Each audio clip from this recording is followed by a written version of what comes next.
ഭയങ്കര പ്ലാൻ ചെയ്തൊക്കെ സംസാരിക്കുന്ന എനിക്ക് ഫീൽ ചെയ്യുന്നുണ്ട്. സീരിയസ് ആയിട്ട് പറഞ്ഞു, ഭയങ്കരമായിട്ട് ഫീൽ ചെയ്യുന്നുണ്ട്. ഒരു ഭയങ്കര അല്ലെങ്കിൽ ഞാൻ എന്നെ എന്തിനാ വിളിച്ചത് നിങ്ങള്?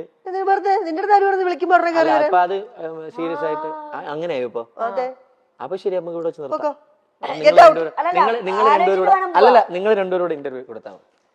സത്യമായിട്ട് ഇത് കാണുമ്പോ പ്രാങ്കാണ്, ചുമ്മാ എല്ലാവർക്കും മനസ്സിലാവും. ആക്ടിങ് കിട്ടിയല്ലോ. നിങ്ങൾക്ക് അഭിനയിക്കാൻ അറിയോ ഇല്ലാതൊക്കെ നമ്മൾ ടെസ്റ്റ് ചെയ്യണ്ടേ? മന്ദാകിനിയിൽ അഭിനയൊക്കെ എന്ത് നന്നായിട്ട് അഭിനയിച്ചിട്ട് എല്ലാരും നല്ല രീതിയിൽ പെടുന്നത്. അത് ടേക്ക് എടുത്തിട്ട് അഭിനയിച്ചെന്നൊക്കെ ഞങ്ങൾ അറിയാൻ വേണ്ടിട്ടുള്ളൊരു അവിടെ ഒരുപാട് ടേക്കൊന്നും വലിയ അതിന്റെ കഥാപാത്രവും ഞാനും മദ്യപാനിയാണ്. അതല്ല, ഞാൻ മദ്യം അങ്ങനെയല്ല കേട്ടാ. എന്തറിയാമോ, നാട്ടുമ്പുറത്തെ വീട്ടിലെ കല്യാണമാണ്. അപ്പൊ ഞങ്ങളുടെ ഇവിടെ എല്ലാ വീട്ടിലും കല്യാണ സമയത്ത് എല്ലാ സഹായം ചെയ്യുന്ന ഒരു പയ്യനുണ്ടാവും. അത് നമ്മുടെ പ്രായത്തിലൊക്കെ ഉള്ള ആരെങ്കിലും അടിച്ചിട്ടൊക്കെ ഉണ്ടാവും. അതുകൊണ്ട് ഇവരെയൊക്കെ ഞങ്ങൾ കണ്ടിട്ടുള്ള ആൾക്കാരൊക്കെ തന്നെ. അതുകൊണ്ട് ക്യാരക്ടറിൽ ബാത്റൂമിനകത്തിരുന്ന് കള്ളു കുടിക്കുന്നത് നീ അവിടെ ചെയ്തിട്ടുണ്ടോ? അത് എവിടെ? ബാത്റൂമിനകത്തിരുന്ന് കള്ളു കുടിക്കുക. അപ്പൊ നിനക്ക് സമാധാനമായില്ല എന്നെ കള്ളുടിയനാക്കിയപ്പോ? ശരി ശരി, നമുക്ക് വിടാം. നമുക്ക് വീണ്ടും ചക്കത്തിലേക്ക് വരാം. ഞങ്ങൾ 3 പേരും ഒരുമിച്ച് കൂടിയാൽ പെട്ടെന്ന് ഇമോഷണൽ ആകുന്ന ആൾ സൂരജാണ്. 3 പേര് ഒരുമിച്ച് കൂടി അല്ല ഇവളാണ്. എപ്പോഴും ഇമോഷണൽ അത്യാചാരം സുചിത്രയിലേക്കാണല്ലോ. സുചിത്ര എനിക്ക് ചെറിയ വാക്കുകൾ മതി ഇവരുടെ. നമ്മൾ അറിയാതെ എന്തെങ്കിലും പറഞ്ഞു അതിലൊരു ചെറിയ വാക്കിൽ പിടിച്ച് ഞാൻ പോകും. ഇതിന് കട്ടിങ് വേറെ ഉണ്ട്. ഇപ്പൊ ഞാനും ഇപ്പൊ ഈ അതായത് ഇവനും ഇവളും കാണല് കുറവാ.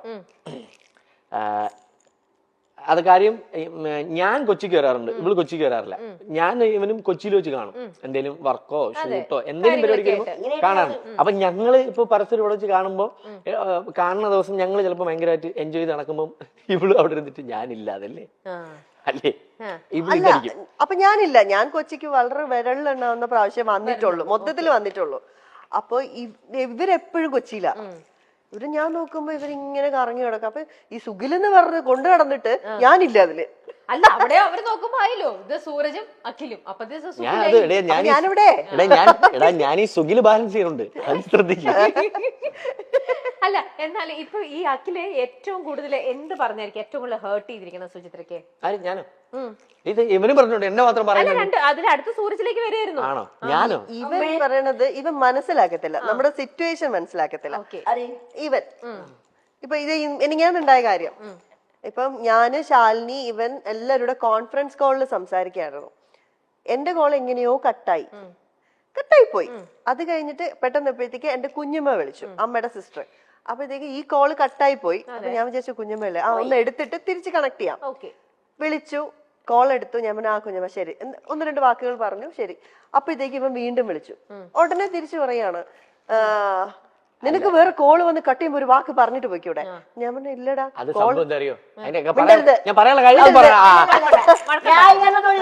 മിണ്ടരുത്. അപ്പൊ ഞാൻ പറഞ്ഞു എടാ ആ കോള് കട്ടായി പോയി. അപ്പോഴത്തേക്കും ഞാൻ നിങ്ങളെ വിളിക്കാൻ തുടങ്ങിയപ്പോഴത്തേക്കും എന്നെ കുഞ്ഞമ്മ വിളിച്ചു. അപ്പൊ അത് കുറച്ചു നേരം സംസാരിക്കുള്ളൂ. അതെന്താ ചോദിച്ചു, കട്ട് ചെയ്തിട്ട് ഞാൻ തിരിച്ചു വിളിക്കാൻ തുടങ്ങായിരുന്നു. അപ്പോഴത്തേക്കും നീ എന്നെ തിരിച്ചു വിളിച്ചു. മനസ്സിലാക്കാറില്ല. ഞാൻ പറഞ്ഞുതരാം. അതായത് അല്ലല്ല, ഇതൊരു സംഭവം ഞാന്, ശാലിനി, ഇവള് നമ്മൾ 3 പേരെ സംസാരിച്ചോണ്ടിരുന്ന. അപ്പം എന്തോ കാര്യം സംസാരിച്ചോണ്ടിരുന്നപ്പോ ശാലിനി ഇവളോട് എന്തോ സീരിയസ് ആയിട്ട് സംസാരിക്കുകയാണ്. ഞാനിത് കേൾക്കുന്നുണ്ട്. ഞാൻ നോക്കുമ്പോഴേ ഇവിടെ കോളിലില്ല. അതാണ് ഞാനിവിടെ പറഞ്ഞു, ഇവള് ശാലിനിയോട് സംസാരിക്കുക. അപ്പൊ ഞാൻ പറഞ്ഞു, അപ്പൊ ശാലിനി ചോദിച്ചു ബാക്കി സുജി എവിടെ എന്ന് ചോദിച്ചു. ഞാൻ പറഞ്ഞു അവളില്ല കോളില്, എപ്പോഴോ പോയി. ഇപ്പൊ ഞാൻ വിളിച്ചിട്ട് പോകുമ്പോ കട്ട് ചെയ്ത് പോകുമ്പോ പറഞ്ഞിട്ട് പോട്ടെ, അവള് നിന്റെ അടുത്ത് എന്തൊക്കെയോ കാര്യങ്ങൾ അവിടെ കിടന്ന് പറയുന്നത് മോശമല്ലേ? ഇത്രയും ഞാൻ ചോദിച്ചോളൂ. അയ്യോ ഇതൊന്നും അല്ലായിരുന്നു, ഇങ്ങനെയൊന്നല്ല. ദൈവമേ, എന്റെ ഫോണിൽ റെക്കോർഡിംഗ് ഇല്ല, ഞാൻ എന്ത് ചെയ്യാൻ? ഇനിയിപ്പോ ഇവരുടെയൊക്കെ കള്ളത്തരങ്ങൾ പൊളിക്കണമെങ്കിൽ റെക്കോർഡിംഗ് നേരത്തെ അഭിനയിക്കാൻ പറഞ്ഞില്ലേ, ഇവളുടെ അഭിനയിക്കാൻ പറഞ്ഞില്ലേ ഈ ഇന്റർവ്യൂല് വരെ? എന്തിന്? എനിക്കിപ്പോ അത് സത്യത്തിൽ തോന്നുന്നു എനിക്ക് എന്തിന്റെ കേടായിരുന്നു എന്നുള്ളത്. ശരിക്കും അവ കാര്യം പറയുന്നത് മനസ്സിലാക്കത്തില്ല. ഇതായിരുന്നു സിറ്റുവേഷൻ, അല്ല ഞാനത് മനഃപൂർവ്വം ചെയ്തതാ. സൂരജിന്റെ കാര്യത്തിലേക്ക് വന്നാലോ?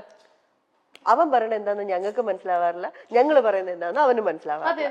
ഈ മനസ്സിലാവാതെ വരുമ്പോൾ അടിയാണ് ഞങ്ങളുടെ ഇടയില്.